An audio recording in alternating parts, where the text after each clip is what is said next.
할렐루야. 오늘 주일 저녁 예배에 주님을 사모하여 나오신 여러분을 진심으로 축복합니다. 이 시간 우리를 찾아오신 하나님 말씀에 은혜 받는 저희 모두가 되기를 소망합니다. 백종원 씨가 자신의 고향 예산을 위해서 여러 아이디어하고 또 시장 상인들을 설득해서 전과는 완전히 다른 예산 시장을 만들어냅니다. 이 예산시장 살리기 프로젝트에 무려 백종원 씨의 개인 돈 30억 원이 넘게 투자됐다고 합니다. 그래서 오늘 1월부터 7월까지 누적 방문객이 137만 명이 넘는다고 합니다. 한 달에 거의 20만 명이 예산시장에 방문한 것입니다. 이 백종원 씨가 처음에 등장했을 때 이분의 가장 큰 임팩트 중에 하나가 물론 실력도 실력이지만 바로 충청도 사투리였습니다. 지금은 이 백종원 씨 이 사투리를 따라하는 유튜버가 생길 정도로 큰 인기를 얻고 있는데, 이 백종원 씨의 이 말투는 충청도 사투리다 보니까 구수하고 정감이 있습니다. 충청도 사투리는 억양이 센 편도 아니고 말투로 인해서 그래서 상대방에게 상처를 주는 일도 적습니다. 뿐만 아니라 말도 직설적이지 않습니다. 그래서 때론 다른 지방 사람들은 매우 답답해할 때가 있습니다. 속 시원히 말하면 되는데 결론은 말하지 않고 삥 둘러서 이야기하는 게 충청도 사투리라고 합니다. 그래서 그것들을 풍자하는 유머도 있습니다. 한 사람이 충청도 친구네 집에 갔는데 파리가 엥 하고 계속 지나다니더랍니다. 그래서 친구에게 야 파리 지나가 라고 말했더니 그 충청도 친구 하는 말이 냅둬 키우는겨 라고 얘기했답니다. 개그맨 남희석이 보령 출신인데 자신의 고향 친구가 겪었던 일을 이야기해 줍니다. 친구가 머리를 깎기 위해서 미용실에 갔습니다. 머리를 다 깎고 이제 머리를 감겨주는데 미용사가 실수로 뜨거운 물로 머리를 감겨준 겁니다. 그럼 보통은 다들 뜨거 하고 그 자리에서 일어나는데 그 친구가 하는 말이 아줌마 닭 튀겨? 라고 이렇게 이야기했답니다. 뜨겁다고 직설적으로 말하지 않고 그걸 이렇게 돌려서 말한 겁니다. 이처럼 이 유머가 담긴 이야기지만 이 안에는 충청도의 느린 말과 행동들이 묘사되어 있습니다. 사람들은 자신의 환경과 이런 생활 양식을 그런 영향을 받으며 살아갑니다. 그래서 우리는 인간의 말을 통해서 때론 그것이 자신의 모습과 더 뛰어넘어서 민족의 모습을 나타내는 그런 말의 모습을 볼 수 있습니다. 그래서 흔히 말에는 결의에 얼이 담겨 있다라고 표현하기도 합니다. 실제적으로 우리나라가 일본 치하에 있을 때, 일제 강점기에 있을 때 일본은 우리나라의 한글을 말살하려고 노력했습니다.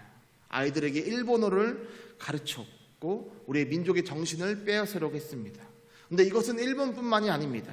독일도 마찬가지였습니다. 독일이 프랑스를 점령했을 때 프랑스 알자스 지방에 사는 사람들에게 프랑스어를 더 이상 쓰지 못하게 했습니다. 왜냐하면 독일군이 판단하기에 말에는 그 민족의 얼이 담겨 있다고 판단했기 때문입니다. 사랑하는 성도 여러분, 그렇다면 그리스도인만의 언어가 있을까요? 그리스도인을 표현하는 말들이 있습니다. 때론 세상이 이해하지 못하는 말들입니다. 예를 들어 모든 영광을 하나님께 돌립니다 라는 말들입니다. 분명 어떠한 일에는 운도 따를 수 있고 또 자신의 엄청난 수고와 실력이 분명히 들어감에도 불구하고 그리스도인은 일을 마친 후에 이 모든 것이 하나님의 은혜이고 이 모든 영광을 하나님께 돌립니다 라고 말을 맺습니다. 그래서 어떤 교회는 간증을 맺은 후에 끝난 맨 마지막에 항상 모든 영광을 하나님께 돌립니다 라고 끝냅니다. 왜냐하면 자신이 이렇게 간증할 수 있는 이러한 삶의 방향과 인도하심 모두가 다 하나님의 뜻이고 하나님의 계획하심 안에 있다라고 믿기 때문입니다. 오늘 본문에도 보면 이 사람 그리스도인이구나 라는 생각이 들게 하는 말들이 등장합니다. 그가 유대인이냐 이방인이냐 또는 그가 어디에 지금 살고 있느냐 이런 외형적 환경과는 상관없이 그 안에 누가 계신지를 알려주는 말들이 나옵니다. 바라옵기는 이 저녁 하나님의 말씀을 통하여 우리의 우리의 언어가 그리스도의 언어로 변하기를 간절히 소망합니다. 그래야 우리가 하는 이 말들이 다른 사람들을 위로하고 치유하는, 하나님을 경험케 하는 그런 말들이 되길 간절히 소망합니다. 우리 모두 함께 모든 영광을 하나님께 찬양하시겠습니다. 모든 영광을 하나님께, 모든 영광을 하나님께, 모든 영광을 하나님께, 온 마음과 뜻 다해 주 사모합니다. 모든 영광을 하나님께. 아멘. 우리 금암제일교회 성도님들이 여러분 삶 속에서 얻게 되는 모든 영광들이 하나님께 있다라고 고백하는 자들 되기를 간절히 소망합니다. 오늘 본문을 보면 예수님은 두로 지방으로 가고 계셨습니다. 24절에 보면 아무도 모르게 하시려는 그 의도를 보아서 아마도 육신의 몸을 입고 있던 예수님이 이제는 바리새인과 서기관들을 잠깐 피해서 잠시 휴식을 취하기를 원하셨던 것 같습니다. 과거 베니게의 수도였던 두로는 지중해 바닷가 지역입니다. 갈릴리 지역으로부터 가깝기도 하지만 그곳에는 이방인들이 살고 있었습니다. 분명 예수님은 휴식을 취하고 싶으셨지만 이미 그곳에는 예수님의 소문이 퍼져 있었습니다. 그 소문을 들은 한 여인이 그 예수님이 오셨다는 이 소문을 듣자마자 예수님께 찾아와서 예수님에게 자기 딸에게서 귀신을 쫓아내달라고 간구합니다. 우리 본문 26절 말씀을 함께 읽겠습니다. 그 여자는 헬라인이요 수로보니게 족속이라 자기 딸에게서 귀신 쫓아내 주시기를 간구하거늘. 아멘. 그렇습니다. 이 여자는 헬라인이자 수로보니게 족속이었습니다. 마치 우리가 충남 계룡시라고 이야기하듯이 그녀는 수로의 보니게 지역 출신 사람이었습니다. 그래서 수로 보니게 족속이라고 말합니다. 한마디로 예수님을 찾아온 이 여자는 이방인입니다. 당시 유대인들은 헬라인을 어떻게 표현했냐면 개 같은 이방인이라고 표현했습니다. 그런 이방인 여자가 예수님을 찾아와 자신의 딸을 위해서 귀신을 쫓아내달라고 간구합니다. 근데 여기에서 이 간구하다라는 이 표현은 헬라어로 미완료 과거 시제로 사용됩니다. 그러니까 이게 무슨 의미냐면 예수님 내 딸을 좀 치유해 주세요 라고 한 번 말한 것이 아니라 계속해서 끊임없이 예수님께 예수님 제 딸 좀요, 예수님 제 딸 좀요 해서 계속 예수님께 이야기했다라는 것입니다. 그리고 그냥 간구한 것이 아니었습니다. 우리 본문 25절 말씀도 함께 읽겠습니다. 이에 더러운 귀신 들린 어린 딸을 둔 한 여자가 예수의 소문을 듣고 곧 와서 그 발 아래에 엎드리니. 아멘. 그녀는 예수님의 소문을 듣자마자 예수님 앞에 나옵니다. 그리고 예수님을 보자마자 그 발 아래에 바짝 엎드려서 간구합니다. 여러분, 이 여자가 왜 엎드렸을까요? 그 이유는 자신의 겸손함과 또 간절한 소원을 주님께 보여드리기 위함입니다. 완전한 복종을 의미하는 행동이었습니다. 이것은 비록 그녀가 유대인이 경멸하는 이방인이었지만 그녀가 예수님을 그냥 뛰어난 선지자로 본 것이 아니라 한 랍비로 본 것이 아니라 그녀가 예수님을 메시아로 보았다는 증거이기도 합니다. 또한 이 여자가 바른 신앙을 가지고 있다는 것을 우리에게 가르쳐 줍니다. 그녀가 예수님을 부르는 모습을 보면 더욱 그것을 명확히 할 수 있습니다. 28절 말씀에 보면 이 여자가 이렇게 이야기합니다. 여자가 대답하여 이르되 주여 라고 대답합니다.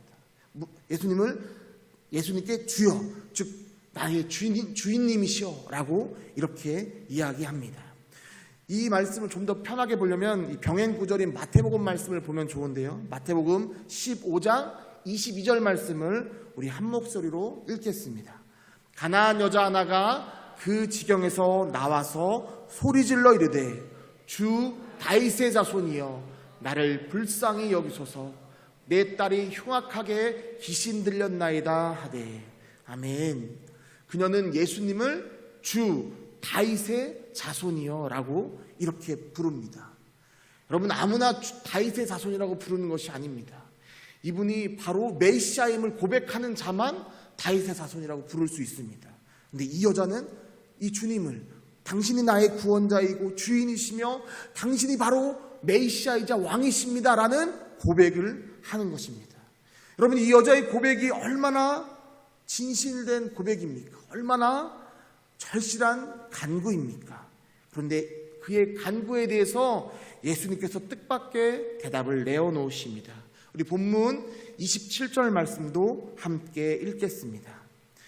예수께서 이르시되 자녀로 먼저 배불리 먹게 할지니 자녀의 떡을 취하여 개들에게 던짐이 마땅치 아니하니라. 아멘. 여러분, 이게 무슨 말씀입니까? 당시 유대인들은 자신들만 선택받은 민족이라는 사상이 머리 뿌리까지 깊었던 사람들입니다. 바로 이것이 주변에 있는 이방인들과 부딪히는 그 원인이 되기도 했습니다.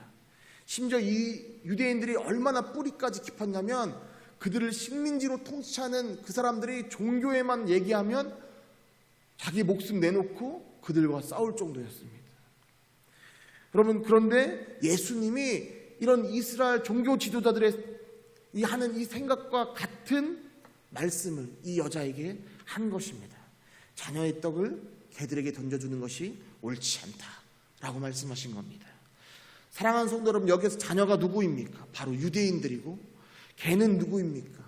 바로 유대인들이 개 같은 이방인이라고 불렀던 바로 이방인들이고, 여기서 구체적으로 이야기하면 수로보니게 여인과 그의 딸입니다. 여러분, 자녀가 부모님 욕하는 거 못 참고 부모가 자녀 욕하는 거 못 참습니다. 그런데 자신이 구세주라고 왕이라고 고백했던 그 예수님께서 자신에게 자신뿐만 아니라 자신의 딸을 무시하는 언사를 하신 것입니다. 여러분, 예수님께서 왜 이렇게 말씀하셨을까요? 바로 믿음에 대한 시험이었습니다. 진정한 부모는 자녀들에게 물고기를 주는 것이 아니라 물고기 잡는 법을 가르쳐주는 것입니다. 예수님은 이 시험을 통하여 단지 귀신을 쫓아내는 그걸로 끝내는 것이 아니라 이 여인과 이 여인의 가족이 하나님의 복을 받을 수 있는 그릇을 만들길 원하셨습니다. 예수님의 이 매몰찬 말씀에 이 여자가 어떻게 대답합니까? 우리 본문 28절 말씀을 함께 읽겠습니다.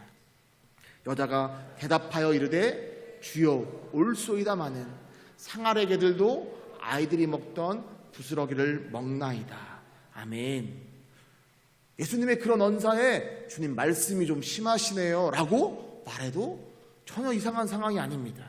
그런데 이 여인은 예수님의 시험에 오히려 주님 말씀이 다 옳으십니다 라고 대답합니다.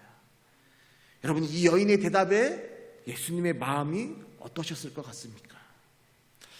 저는 예수님 마음에 물밑한 감동이 밀려왔을 거라고 생각됩니다. 여러분, 이 대답을 하는 이 딸이 얼마나 소중하게 느껴지셨겠습니까?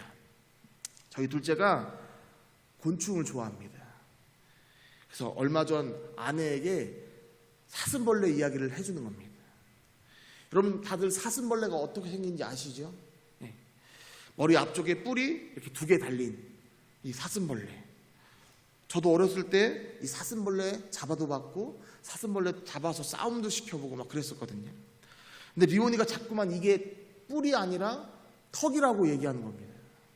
그래서 아니야, 뿔이야 라고 했는데 아니야, 턱이야 라고 이렇게 해서 아내가 네이버에 검색을 했더니 놀랍게도 뿔이 아니라 턱이라고 나오는 겁니다. 그럼 저에게 이 이야기를 해주는데 정말 별거 아니지 않습니까? 근데 제 마음에 왠지 모를 이 뿌듯함, 이런 것들이 생깁니다. 여러분, 그런데 예수님은 이 수로보니게 여인의 말을 들으면서 어떤 마음이 드셨겠습니까? 얼마나 기분이 좋으셨겠습니까? 그런데 이어지는 말을 보면 주님, 그런데 개들도 아이들이 먹던 부스러기를 먹습니다. 저에게도 그 부스러기의 은혜를 주세요 라고 말하는 겁니다. 여러분, 이것이 얼마나 겸손하고 간절한 대답입니까? 사랑하는 성도 여러분, 예수님이 이 여인에게 부스러기를 주셨겠습니까? 우리 본문 29절 말씀을 함께 읽겠습니다. 예수께서 이르시되 이 말을 하였으니 돌아가라, 귀신이 내 딸에게서 나갔느니라 하시매. 아멘. 우리 함께 병행 구절인 마태복음 15장 28절 말씀도 함께 읽겠습니다. 이에 예수께서 대답하여 이르시되 여자여 내 믿음이 크도다, 내 소원대로 되리라 하시니 그때로부터 그의 딸이 나으니라. 아멘. 사랑하는 성도 여러분, 귀신이 딸에게서 나감과 동시에 그녀는 예수님께 너의 믿음이 크다라고 이런 칭찬의 말씀을 듣습니다. 여러분, 만약에 예수님이 이 시간 이 자리에 오셔서 누구야, 지금 너가 하는 거 너무 잘하고 있어 라고 말씀해 주신다면 여러분 안에 기쁨이 흘러넘치지 않겠습니까? 여러분이 날로 믿음이 성장하지 않겠습니까? 주님이 고쳐주신 그 딸을 보면서 이 수로보니게 여인은 얼마나 감사가 넘쳤겠습니까? 그 딸에게 얼마나 많은 큰 사랑을 보내고자 전달하고자 얼마나 노력했겠습니까? 귀신에 눌려 사는 딸을 바라보던 이 어머니가 이제는 딸과 함께 천국을 누리며 살아갑니다.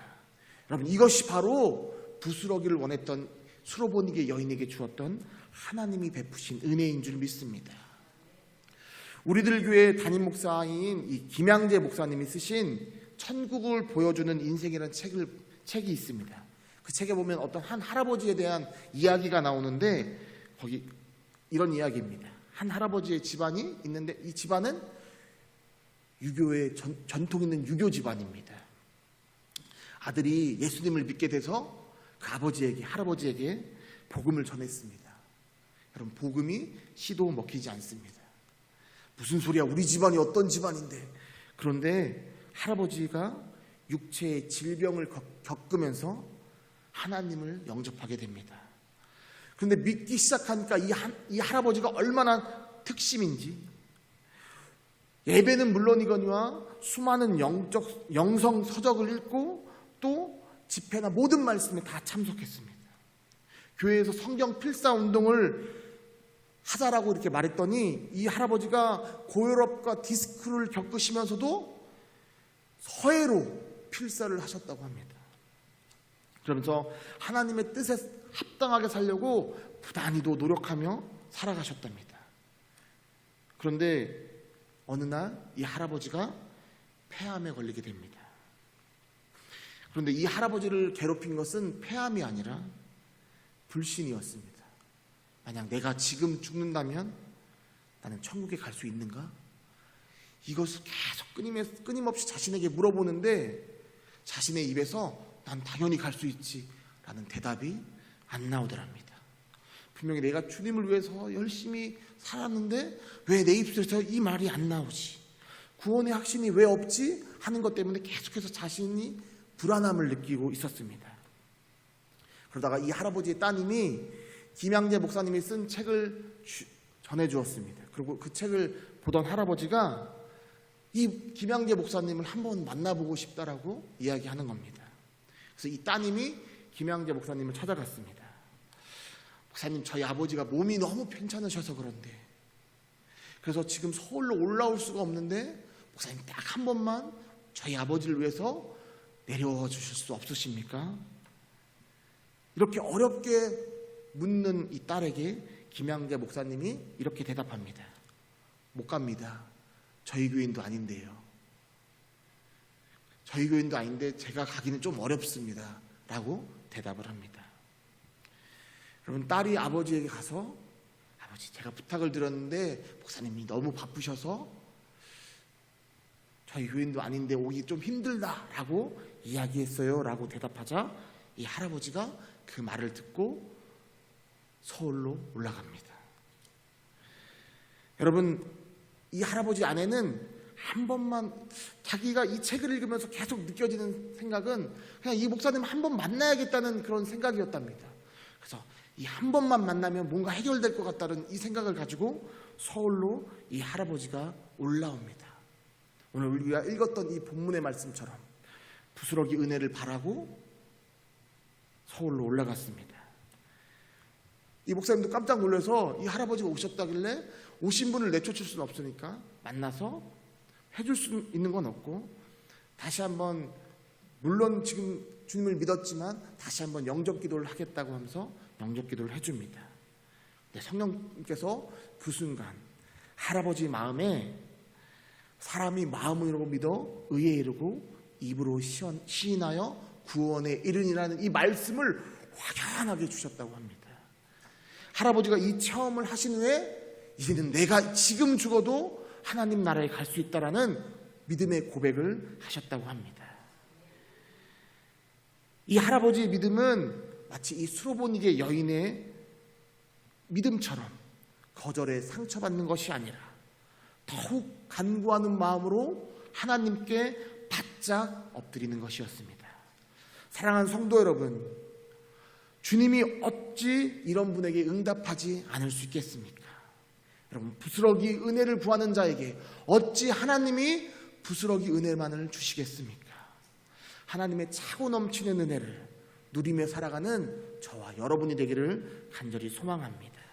우리 주 은혜의 힘을 함께 찬양하겠습니다.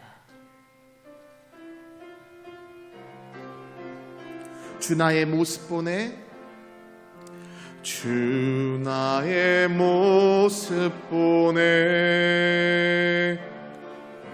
상한 나의 마 보시네. 주 나의 눈물 안에, 주 나의 눈물 안에 홀로 울던 마시네. 주 사랑 내게 있네, 주 사랑 내게 있네.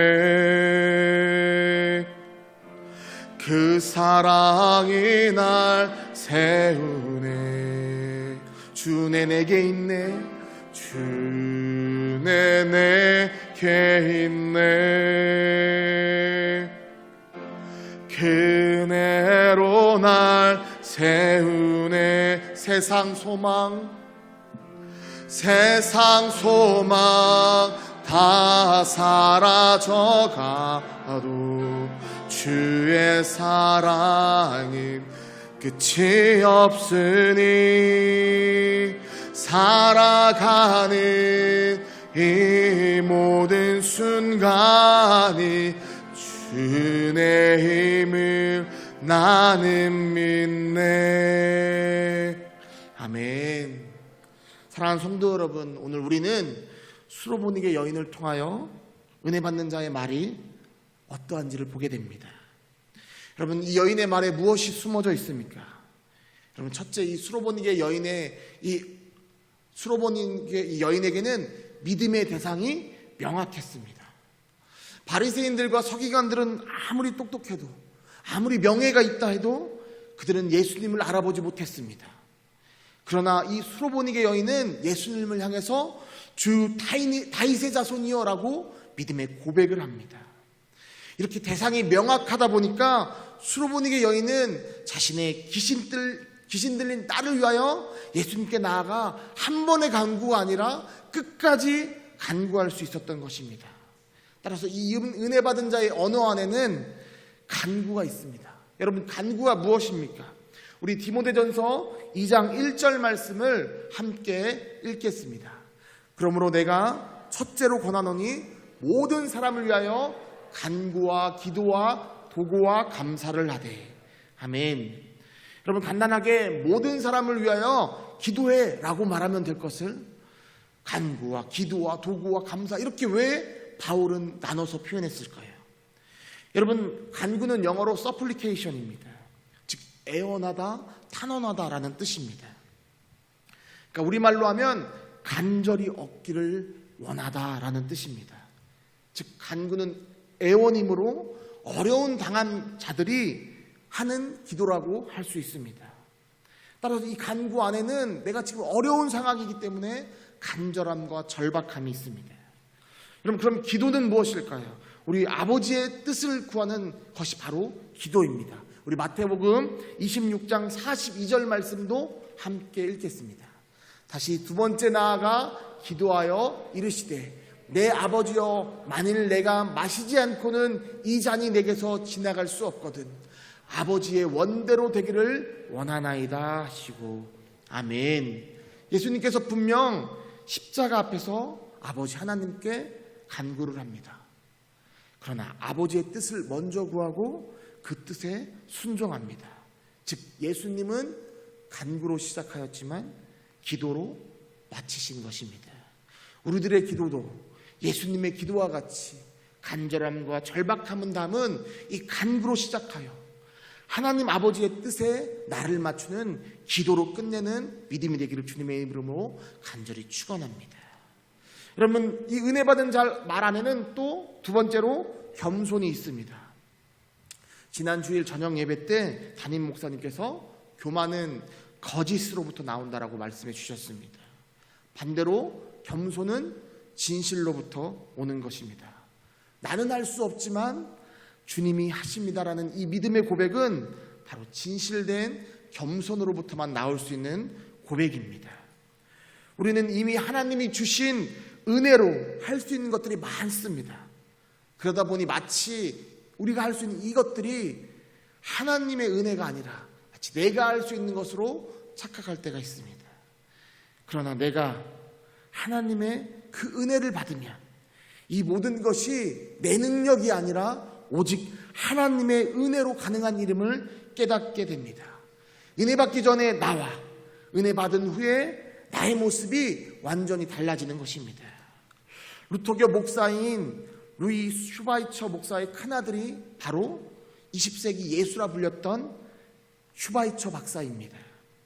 아프리카의 라빠네데라는 이 병원에서 죽어가는 자들을 위해서 자신의 모든 것을 바쳤던 자입니다. 하지만 한계가 있었습니다. 재정적 한계가 있어서 그는 모금을 위해서 이곳저곳을 다니면서 병원의 유지비를 충당했습니다. 그러다가 한 번은 모금을 하기 위해서 그의 고향으로 갔습니다.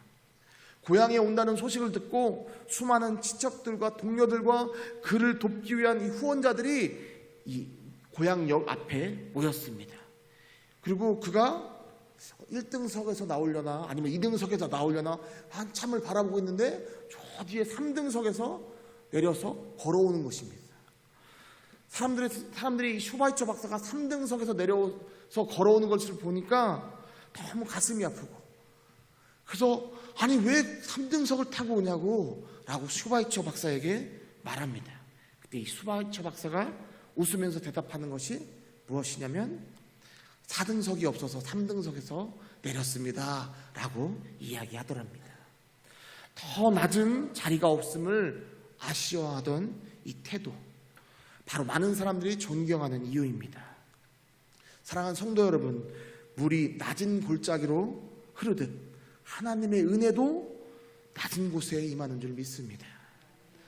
날마다 하나님의 은혜를 받는 삶을 살고자 더 겸손하고 더 낮은 자의 삶을 살아가는 우리 모두가 되기를 소망합니다. 또한 우리의 언어가 겸손한 말을 하는 자들이 되기를 원합니다. 우리의 이 겸손한 언어를 통하여 하나님이 영광 받으시고 여러분은 존경받는 그런 축복이 임하시길 간절히 소망합니다. 마지막으로 셋째, 은혜 받는 이 자의 말 안에는 꺾이지 않는 믿음이 있습니다. 어떠한 환경이 펼쳐지고 어떠한 상황이 펼쳐진다 해도 주의 말씀은 내 발의 등이요 내 길의 빛이라는 이 시편 기자의 고백처럼 우리 또한 이 말씀만 의지하며 나아가면 우리 안에 꺾이지 않는 믿음이 생길 줄 믿습니다. 주님만 바라보기에 환경을 보고 흔들리지 않을 수 있는 것입니다. 전에는 우리가 이리저리 흔들리는 갈대의 믿음이었다면 이제 우리의 초점이 주님께만 향해져서 어떠한 말이나 어떠한 행동에 상처받는 것이 아니라 오히려 그를 위하여 기도하는, 축복하는 자들이 되기를 간절히 소망합니다. 사랑하는 성도 여러분, 언어를 통해 우리는 우리 자신의 현재의 모습을 보게 됩니다. 내가 지금 은혜를 받았는지 아니면 그 은혜가 식었는지 우리는 언어를 통해서도 충분히 알 수 있습니다. 왜냐하면 은혜 받는 자의 언어에는, 말에는 하나님의 역사하심과 또 그 사랑이 숨겨져 있기 때문입니다. 또한 간구와 겸손과 믿음이 숨겨져 있기 때문입니다. 바라옵기는 우리의 언어로 인하여 우리의 주님이 감동받는 일이 넘치기를 주님의 이름으로 축원합니다. 또한 우리의 언어로 인하여 우리의 이웃이 위로받고 격려받기를 간절히 소망합니다. 항상 주님의 자녀로서 은혜 받는 자의 언어를 사용하는 귀한 금암제일교회 성도님들 되기를 주님의 이름으로 간절히 축원합니다.